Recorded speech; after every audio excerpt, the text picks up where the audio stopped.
To prepare for our tomorrow. It's you and I. It's you and I. That we are still breathing. That we are still alive. How is your lifestyle? How do we prepare our well? Are we going to be destined to be in a better place or a bad place? Where Lazarus is going to be is in the chest of his life. Prepare for your end when you're still breathing. Prepare for your end when you're still alive, so that your tomorrow can be better. Those who have had the sermon, may God bless you all, and may He dwell in your hearts. Prepare for your tomorrow. Prepare for your tomorrow, so that God can reward us accordingly. Let's welcome Brother Daniel, so he can pray for the previous chapter, so we can go into the next station. Wera mana y'ukuri kandi mana igira neza, tugushimiye ko byose bibaho ubizi, abantu baratungurwa ariko wowe ntabwo utungurwa. Twari turimo twumva amagambo adutunganya avuga ati nirutunganye ahacu kuko iminsi y'umuntu igenda ishira, nk'uko Yobu yavuze ati umuntu wabyawe n'umugore aramigiye gito kandi cyuzuye imiruho. Ese ibi tuzabishira gute? Bizashira ryari? Ese nibishira wowe uzabahe? Niki jambo yatubwiraga uyu munsi. Turi mu kiriyo, turi marira kubwo muvandimwe wacu watuvuyemo.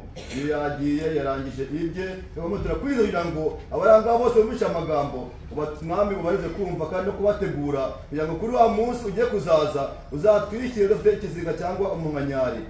Natwe wakoresheje umuhereze umugisha, wasobanuye umugisha, abari bose mwami uduhana umugisha, byose gamaze kwa natwe tugushimira ibice bitambutse, tunakwereka ibice biri inyuma nabyo mwami, yagomeze ubiyobore byose bigende neza, utuni kibi satani wakwivanga, wakwitambika muri byo atsindwe, mwuka wera ati muri byose byamaje mu izina ry'umwami wacu Yesu Kristo. Amen. God bless you.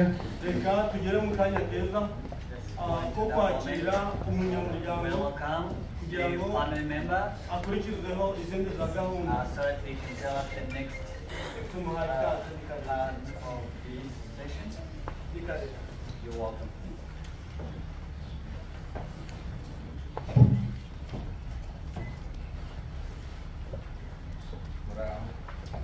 Good morning. Time we want to follow the eulogy from a family member. If the family member is ready, you can step forward. We can't hear back here. Yeah, we can't hear anything. Voice up, please. Speak up. We want to listen to the eulogy from a family member.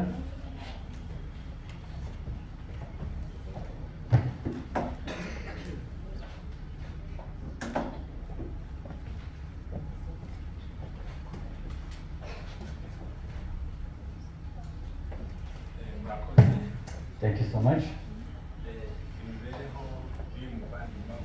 The eulogy of the loved one. His name is Itwitaho Zachee.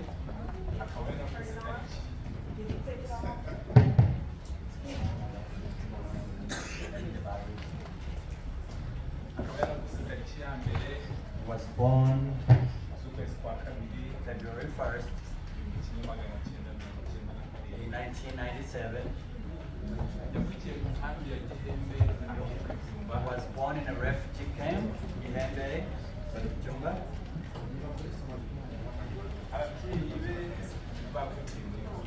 The parents were born from Congo.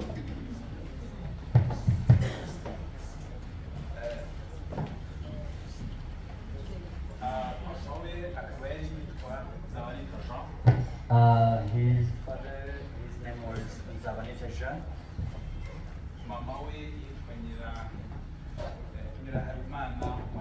And the mother Marie. akaba yaravukanye na bashiki be babiri. And was born with other siblings, with 2 sisters. Umukuru yitwa Musabyimana Mbabazi. The eldest is Musabyimana Mbabazi. Ukurikiyeho Mahondi. And the last one is Mahomi. You want to speak yourself, or speak up so we can hear. If your microphone doesn't work, come stand here and use your voice. We're going to hear. Come stand in the middle. We're going to hear everybody.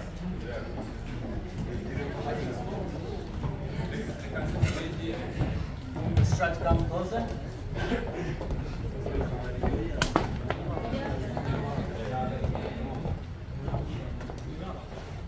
Uyu muvandimwe rero wavuye mu mubiri. Our beloved one yari umwana wa nyuma. Was the last born. Itwitaho yavutse asanga ababyeyi be ari impunzi. Taho was born in a refugee camp Guhera 1996. since 1996. Bakomeje gutuzwa mu nkambi y'ibyumba They kugeza still lived in that refugee camp kugeza bimuriwe muri Amerika. until they got resettled in the US. Mu kwezi kwa munane In August mu 2019. in 2019. Itwitaho yavutse nk'abandi bana bose. Itwitaho was born like any other child. Uko yagendaga akura yakundaga kwibanira n'abana b'abakobwa. As he grew up, he used to associate himself with girls. Ibyo byarakomeje Kept on mu gukura kwe and growing up kugeza arashwe. until he was murdered or killed. Ari nabwo yavuye mu mubiri. Until when he passed on. Ikindi twavuga The next thing that we can say ni uko yarashwe tariki 2 z'ukwezi kwa gatatu 2023. was killed, murdered on the 2nd of March 2024.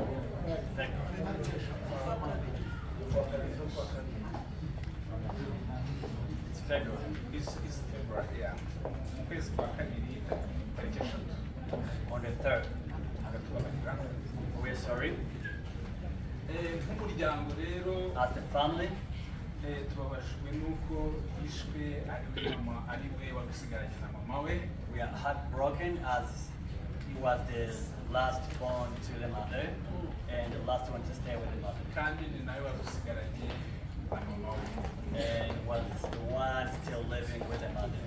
Turasaba leta ko We yadufasha request the government that can intervene and help kurindira umutekano mama we ko duhangayikishijwe n'imibereho ye. protect the mother as now she goes into the next chapter of living alone. Ikindi dusaba The next thing that ko tuyizera we can request the police or the law enforcement as we have faith in them ko yadufasha ikaduha raporo y'iperereza to try and give us the outcomes from the investigations. kuko hashize icyumweru nta raporo It's been y'iperereza a week past when we haven't got any results from the investigations. murakoze cyane. Thank you so much.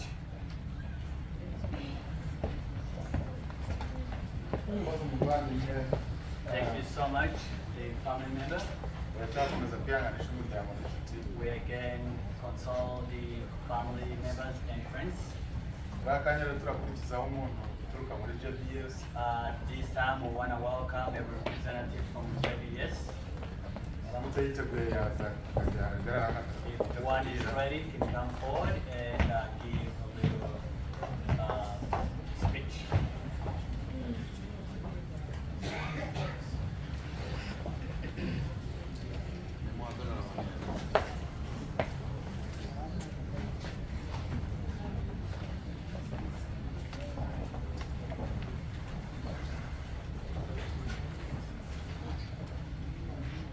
Hello everyone, my name is Pete Charbonneau, I'm the general manager at JBS. Ati ndabasuhuje ngewe nitwa Pete ni ngewe umuyobozi wa GPS hano muri Louisville, Kentucky. Like everyone here today, nkuko n'abandi mwese muri hano uyu munsi we at JBS are deeply saddened by the loss of Zachee. ati nka GBS twese tubabajwe no kuba turi hano uyu munsi kubera iki kibazo cyabaye kuri Zachee. Zachee started at JBS in January 2022. ati yatangiye iwacu gukora muri kampani yacu mu kwezi kwa mbere umwaka w'ibihumbi 2022 akora muri department yitwa Catflow. Zachee was very hard working. ati yari umukozi mwiza cyane ukora n'umwete. And always did a great job. yakoraga akazi keza kandi yashimirwaga. Zachee was a loving person. yari umuntu ukunda abantu kandi nawe ukunzwe.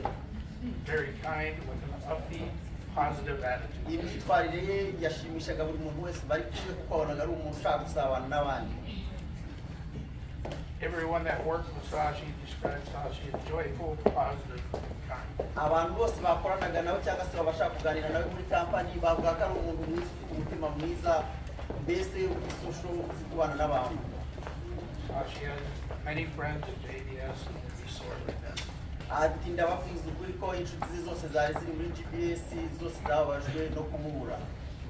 Myself and JBS ati ku giti cyanjye ndetse nka kampani GPS offer our sincere condolences ati ndashaka kugira ngo bafate umugongo kubw'aka kababaro k'uno munsi turi kumwe hano. to all of Zachee's friends, ati nshaka kubwira n'inshuti za Zachee, family, umuryango and loved ones cyangwa abamukundaga who are here today twese turi hano uyu munsi and those that couldn't be with us. kubera ko tubabajwe n'uko atahari ndetse n'abandi bose babashije kwifatanya natwe kuri uno munsi. Thank you and God bless you all. ati murakoze cyane kandi Imana ibahe umugisha.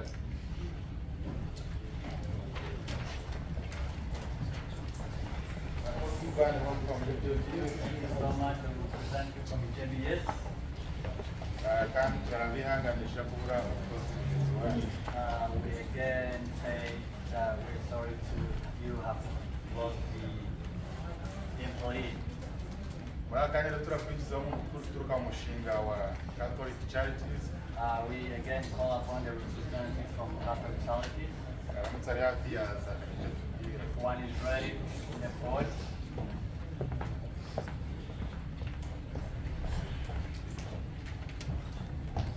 Good morning, everybody. Madam Mwega Mwese, My name is Becky Burnson, and I work at Catholic Charities. mwizina ndi Becky kandi nkorana n'umushinga wa Gatolika. And I had the honor of helping to welcome Zachee, Zachee's family, Nagiriwe amahirwe yo kwakira umuryango wa Zachee and many of you here today to the United States and to Kentucky. n'abandi bamwe benshi muri mwebwe hano muri Amerika. On behalf of everyone at Catholic Charities, our hearts are with you today. Muri rusange ku bwa Gatolika imitima yabo yose ifatanyije namwe kuri uyu munsi. We are saddened that Zachee's life was cut short at a time Turabajwe no kuba imibereho y'umugenzi yahagaritswe igihe gitoya. when Zachee was new to the U.S. and should have begun in starting a new life here. Mu gihe yari agitangiye imibereho yiwe myiza hano muri Amerika kugira ngo arusheho kugira imibereho myiza. Zachee, the family, and all of you here today Zachee n'umuryango we ndetse namwe mwebwe mwese are part of the Catholic Charities family, muri umwe umuryango wa Gatolika. and our hearts are breaking for you. Kandi imitima yacu natwe ishenguwe kubw'ibyo. I will always remember Zachee's smile Nzajya mpora nibuka kumwenyura kwa Zachee and bravery. ndetse n'ubutware bwiwe. You are all in our thoughts and prayers. Tubafite mu masengesho tubafite mu mitima yacu. May Zachee rest in peace. Zachee aruhukire mu mahoro.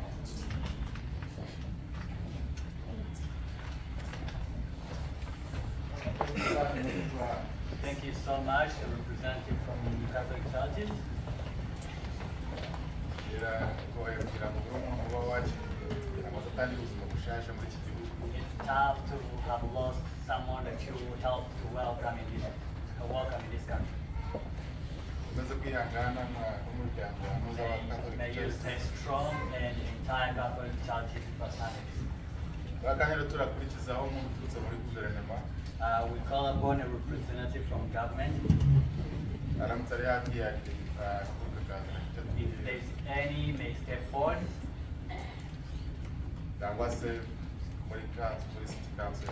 Or the city council. Or Louisville. If there's any person.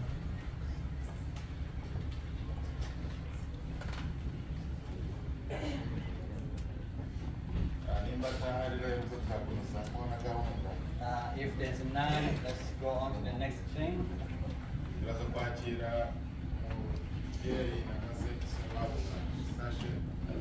going to be calling on the parents. Come forward.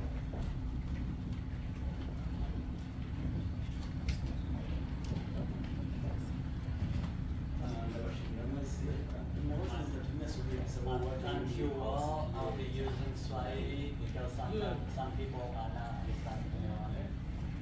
Tulikuwa tunasema ya kwamba we were saying namna Zachee alizaliwa, the way Zachee was born. Wakati tulikuwa Kongo, kukimbia yetu ilikuwa tofauti. Sisi tumekimbia Uganda, wengine wanalia fleeing the country from Congo, some fled to Uganda and others went to Rwanda. Hapo Zachee aliweza kuzaliwa huko Rwanda. And Zachee was born in a refugee place in Rwanda. And my brother, the parents of Zachee, died from there.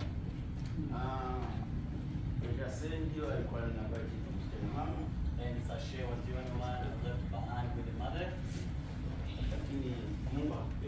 But God has not allowed it. At this time, I should be very thankful to you all. You all who have come to join us so that we can pay respect to the we are very thankful. And very grateful to JBS and Catholic churches to have been together with us. Tangu ile muda ifanyike wala ile kifo ikuwepo, tuliona GPS very fast today. We've seen JBS have intervened na waliweza kunifariji and they have tried to comfort and console and as well as Catholic charities. Tunawashukuru sana. We are very grateful. Na ijapokuwa hakuonekani mtu wa government, lakini nao walikuwa wanaongea kwa simu. Say that there's no representative from the government, but we were in touch. Lakini nao wako nyuma yetu. They are all behind us. Tunasema Mungu awabariki kwa kazi. We all say may God bless you all for the work that you are doing. Ninajua ya kwamba muna kazi za kufanya. We all know that you've got other responsibilities. Hii mambo yenyewe tunasema hapa haingeweza kusemewa hapa, lakini tunajua wengi wanataka rudi kwa kazi. Whatever we are saying right now, it's just because some of you have na never gone to work. Ndio maana tumepitisha hii mambo. That's the same reason as to why we tried putting this little station so that it can all be done. Zachee alikuwa mtu wa kuheshimu sana. Zachee was very respectful. Siku moja wakuleta kwenye ninatumikia. One day they brought Zachee to where I work Kiongozi from. yangu manager iko pale. The manager can Ninashukuru kuona amekuja. I'm very grateful to see him around. You can raise up your hands for recognition.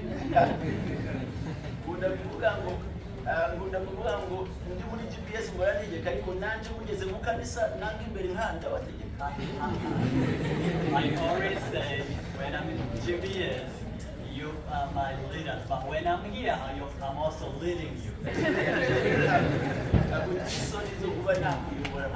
not going to be afraid from me leading you.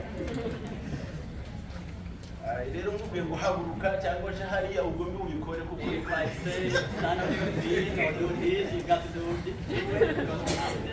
That's the way I'm going. I'm saying. Just rero umunsi umwe bamuza iruhande rwanjye. One day Zachee was brought right next to me. Umwana ahura n'urukuta. Bakamubwira ngo uyu ni uri mukwigisha, uyu ndiye atakufunza upate kujua hii kazi. He was told that he will be the one to train you. Na wakati unafundisha mtu hautabembeleza yeye. And when you're training, you're not gonna be lenient. Hautasema huyu ni mtoto yangu wala ni You won't say that. You won't be lenient that this is my child or not. Fanye kabisa na umuoneshe, sababu Yesu atachukuliwa nafasi nyingine, afanye kazi ambayo iweze You got to make sure you become more strict and tough so that you can be well equipped with an SOP so that you can do the job on his own. Sasa wakati anatoka, so by the time the training session was all done, lakini alikuwa ananiheshimu, ndio kitu ya lazima nilikuwa napenda. But the most important part was he was very respectful to me. Lakini wakati anaondoka anaambia mtoto yangu msichana, anamwambia nimeingia ndani ya shida sana kubwa sababu naangalia mzee. Tough challenge when I was right next to the mzee today, parent. Lakini alikuwa mtoto wa kuheshimu sana. I was a very respectful child. Na haiwezekani tena kusudi aendelee na maisha sababu mwisho yake imefika. It's impossible right now that you will be able to go on with life. The end has come and there's nothing else we can do. Lakini kwa kuweza kumsikiliza other than paying respect and honoring this special. Kwa nyote sasa, kwa wazazi, for you all the parents, ninasema pole sana. I should say may you stay strong. Tuko nyuma yako mama, We ingawa are all mtoto ameenda behind and though the child has gone, na Mungu akupenda hiyo, lakini sasa Mungu ametayarisha njia nyingine. But God has prepared another way. Kuna mpango, kuna watoto ambao wameingia ndani ya nyumba yetu. There are many children who have come. Let's have the in-laws stand on their feet. Imbere n'ubwango jase wari ufite rumwe. You had Zachee as the only one. Lakini ndani ya nyumba mpango wa Mungu ni ajabu sana. Ameingiza wa vijana wawili ndani ya nyumba. Two in-laws into the family. Ni kusema ubaki wewe mwenyewe, lakini umebaki na wa vijana wawili. You're not staying lonely. Ni hivyo Mungu anafanya. That's how God works. Hivyo Mungu anafanya. That's how God works. So hawa ndio wanabaki kwa kuweza kugharamia nyumba yako, na mimi nitakuwa mshauri yako, niko nyuma yao na nitasaidia na watu strong and I will be around you. Uko nguvu na Mungu yuko pamoja nawe. Feel strong and asante sana, Mungu awabariki. May God bless you all. Thank you very much, dear everyone.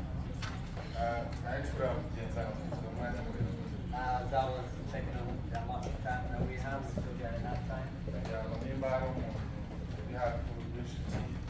If there's any closet friend, who may want to say something, step forward. That person is still getting ready. I want to request everybody.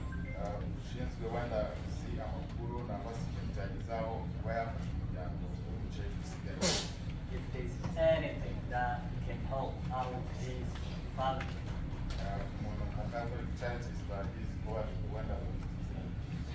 Like Catholic churches, they have too many avenues that they may be able to know that would be able to help out the family. All those employees from the government, they have so many resources that would be able to help out the parents and the life of the kids also. If there's any close friend who is nearby and can say something, let's welcome the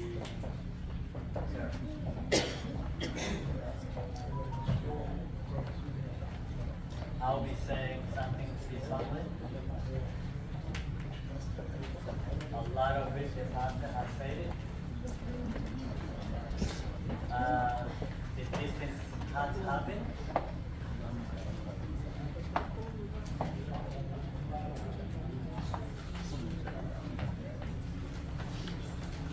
The fathers, the deceased, we all share parents.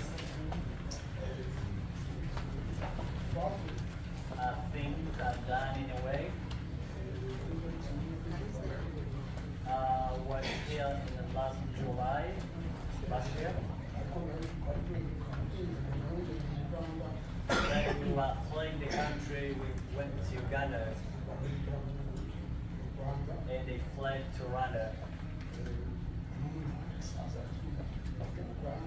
And my sibling, my little brother, had to die when we were in Uganda.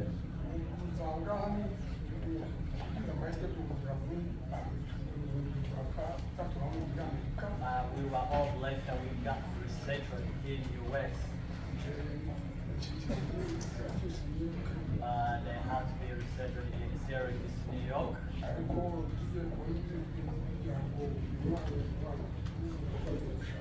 As the big sister was getting married, we had to come and attend the wedding.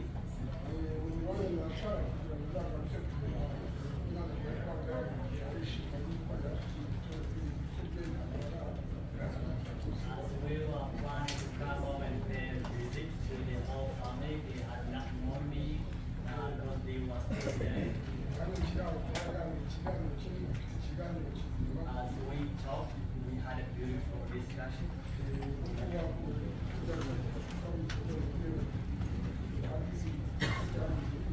We will see the lifestyle that they go through.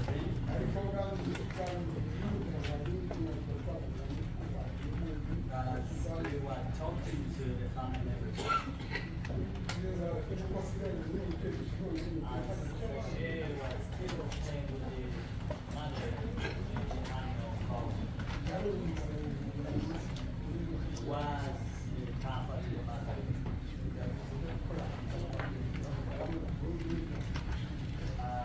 Mother had no problem as she had got the tumor as well. As we had that heartfelt story of those bad news of what has happened.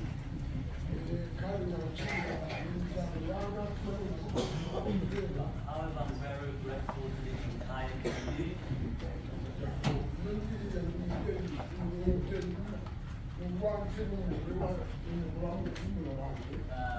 She is the wife to my little brother.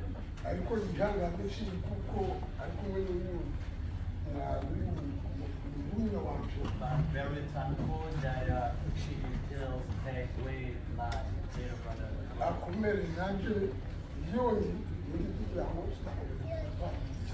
Whenever we live up there in Syracuse, we still in touch, we still stay in touch.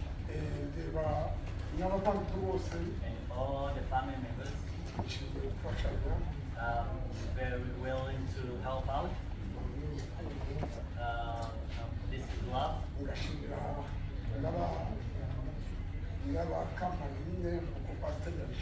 They show that much gratitude towards the company, the lawyer. To have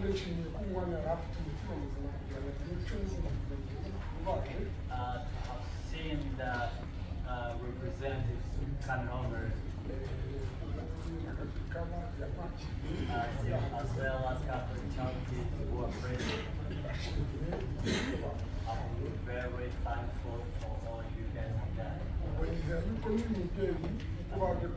Hoping even the parents, as they have all come very respectfully their decision, that you will all stay in touch to their family left behind.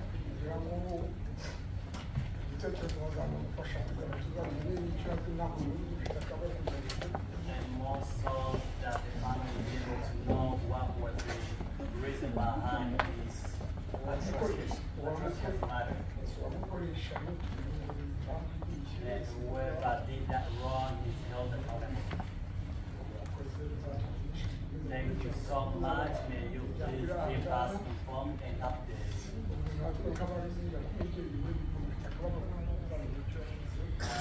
As a parent who still lives on the other side, I'm eagerly trying to know what was the reason behind. Thank you so much. As we request that you can stay linked to it. That's the view that I have. Thank you.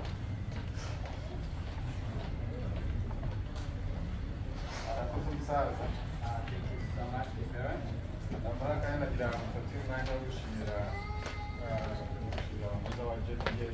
want to take this moment to show appreciation to the JBS family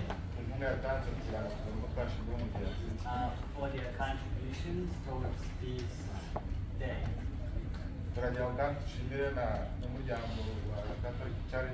And again, also to Catholic Charities.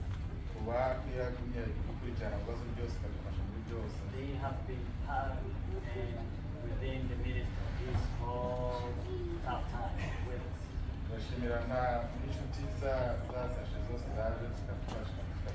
And the family and the friends of the shade that have come and joined us.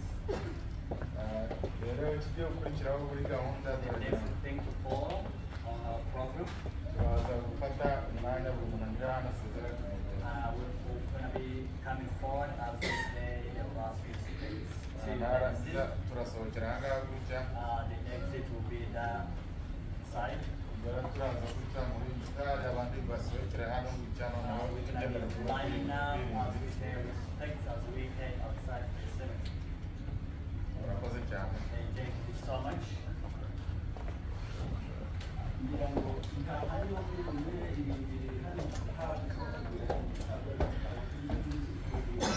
The cemetery is just across the street. It's just across the street, yes, around the corner. Those to come first will be the family members, immediate family members.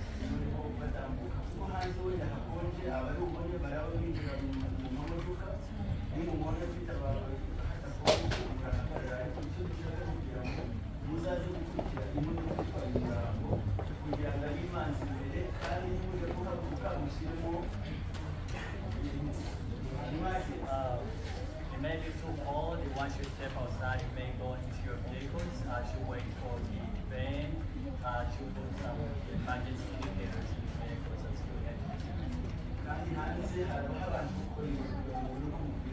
And there will be some people guiding you on how to go.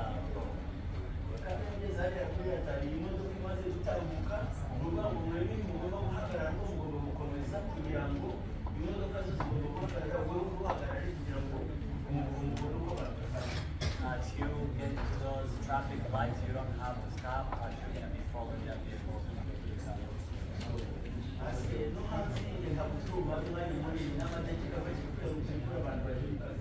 And at the cemetery, we won't take long. We have to let people go back to work. Thank you so much.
Tambuka Luka uriya ari gutinda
Paradiso, me va a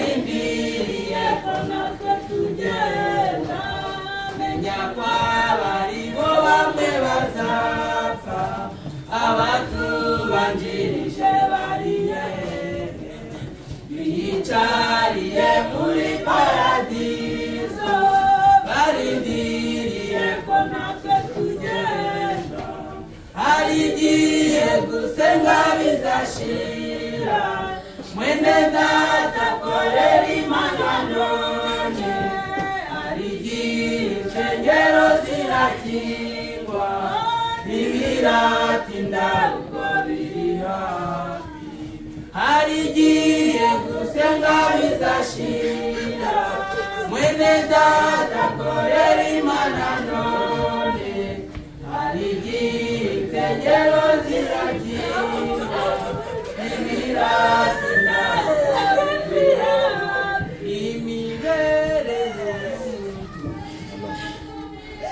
imibereho y'umuntu n'ibanga rikomeye amenye ibizishira amenye ibizabeza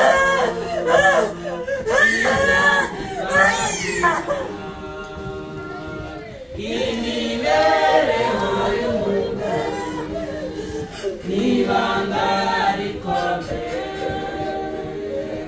amenye iby'iminsi ishize amenye ibizabejo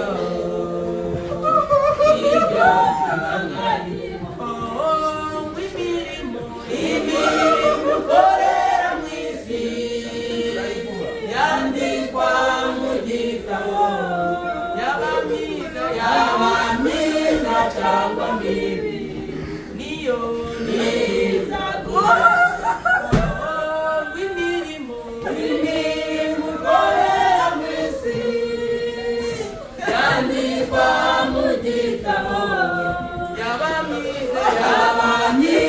cyangwa mibi niyo niza kuherekeza umunsi wawe nugera abagukunda bose ababyeyi abavandimwe bazaguherekeza ariko usigaye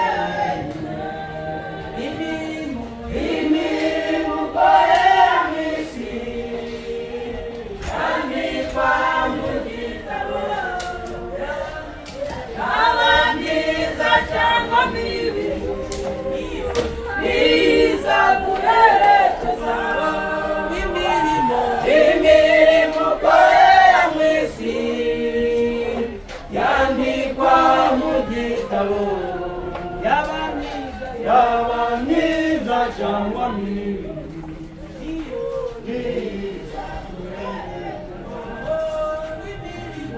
imirimo ukorera mu isi yandikwa mu gitabo yaba myiza cyangwa mibi niyo niza kuherekeza imirimo ukorera mu isi yandikwa mu gitabo yaba myiza cyangwa mibi